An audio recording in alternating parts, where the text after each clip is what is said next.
जय श्री कृष्ण। आप सभी का हमारे YouTube चैनल पर हार्दिक स्वागत है। आज की इस वीडियो में मैं आप सबको सुनाऊंगी कि भगवान विनायक की कृपा से वैश्य को पुनः धन की प्राप्ति और चित्रबाहु पर कृपा की कहानी।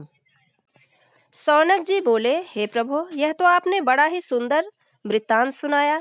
अब यह बताने की कृपा करें कि उस बड़े व्यवसायी ने घर जाकर क्या किया तथा उसे जो रत्नों से भरा संदूक मिला था वह किसका था तथा सहसा कहाँ से आ गया। मेरी यह जिज्ञासा शांत करने की कृपा कीजिए। सूत जी ने कहा, शौनक, तुमने अच्छा प्रश्न किया है। उस धनिक को जो रत्नादि धनों से भरा हुआ संदूक मिला था वह भगवान विघ्नराज की कृपा से ही थी। उन्होंने सुदामा को धन प्राप्त कराने के लिए ही वह धन वहां सहसा उत्पन्न कर दिया था। अब उस वैश्य का वृत्तांत सुनो। वह कच्छभुज नामक नगर का निवासी था और व्यापार के उद्देश्य से ही परदेश में गया था। उसने अपने नगर में लौटकर भगवान विघ्नराज का पूजनोत्सव बड़े धूमधाम से किया, जिससे नगर में प्रतिष्ठित व्यापारी अधिकारी एवं उससे बहुत से बांधव आमंत्रित किए। अनेकों वेदज्ञ ब्राह्मणों ने उस पूजन कर्म में सहयोग दिया। उस धनिक ने ब्राह्मण भोजन करा के प्रचुर धन दान दक्षिणा में दिया। वैश्य के एक परम मित्र थे राजा के प्रधान अमात्य चित्रबाहु। वे भी प्रसाद ग्रहणार्थ बुलाए गए थे। प्रसाद ग्रहण के बाद चित्रबाहु के द्वारा यात्रा के कुशलता से पूर्ण होने की बात पूछने पर उसने धन के चोरी हो जाने और प्रभु कृपा से अन्य रत्न राशि प्राप्त होने की बात सुनाई। इसके पश्चात उत्सव का आयोजन संपन्न हुआ। कुछ दिन कुछ लोग चित्रबाहु के पास जाकर विक्रयार्थ रत्नादि दिखाने लगे, तो चित्रबाहु ने रत्नों के असली होने की परीक्षा के लिए अपने मित्र वैश्य को बुलाया। उसने रत्नों को देखकर पहचान लिया कि वह वही रत्न है जो मेरे पास से चोरी गए थे, और यह बात उसने सबके सामने चित्रबाहु से कह दी। तब चित्रबाहु ने रत्न वाले से कहा, बताओ तुम्हें ये रत्न कहाँ से प्राप्त हुए। पहले तो उन्होंने कुछ उल्टी सीधी बातें बताई। फिर जब उन्होंने चित्रबाहु के आदेश पर अपने को राज सैनिकों से घिरे पाया तो रोते हुए बोले, प्रधान जी, हमारा अपराध क्षमा करें, हम अभी सब बात बताते हैं। चित्रबाहु ने कहा कि सत्य कहोगे तो क्षमा कर दिए जाओगे। तब उन्होंने स्वीकार किया कि मार्ग में उस वैश्य से ही यह धन चुराया था।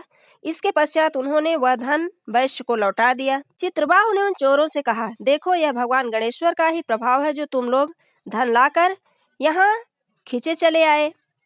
यदि सुख समृद्धि चाहते हो तो चोरी का धंधा छोड़कर अन्य कार्य में लगो और भगवान गणाध्यक्ष का व्रत पूजन आदि करो, तो तुम्हें सहज ही समस्त धन की प्राप्ति होगी। यह सुनकर चोरों ने भविष्य में चोरी न करने की प्रतिज्ञा की और संकल्प किया कि हम उन्हीं विनायक की आराधना करते हुए धर्म पूर्वक जीवन यापन करेंगे।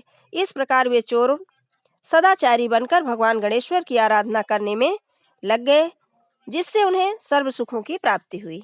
वह वैश्य भी चोरी का धन वापस लौट आने पर अत्यंत प्रसन्न हुआ और गणेश्वर की पूजा में लग गया। सूत जी बोले, हे शौनक, चित्रबाहु ने गणेश व्रत का दृढ़ संकल्प किया, किंतु बाद में पुत्र प्राप्ति होने पर अपने संकल्प को भूल गया।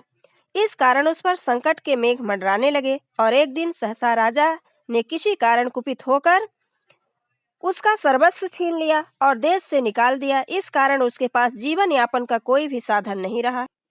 जब भूखों मरने की नौबत आ गई तो नर्मदा के तट पर भीख मांगने लगा।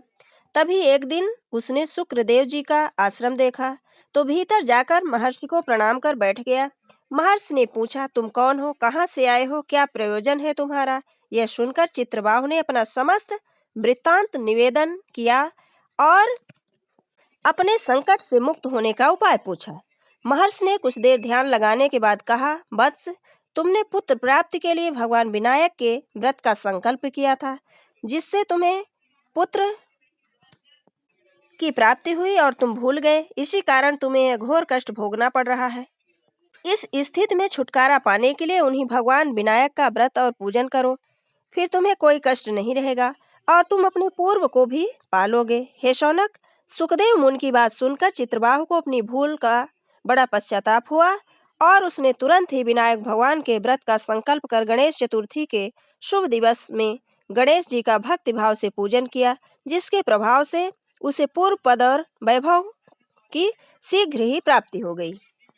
ये थी राजा चित्रबाहु और वैश्य के ऊपर भगवान गणेश की कृपा की कहानी।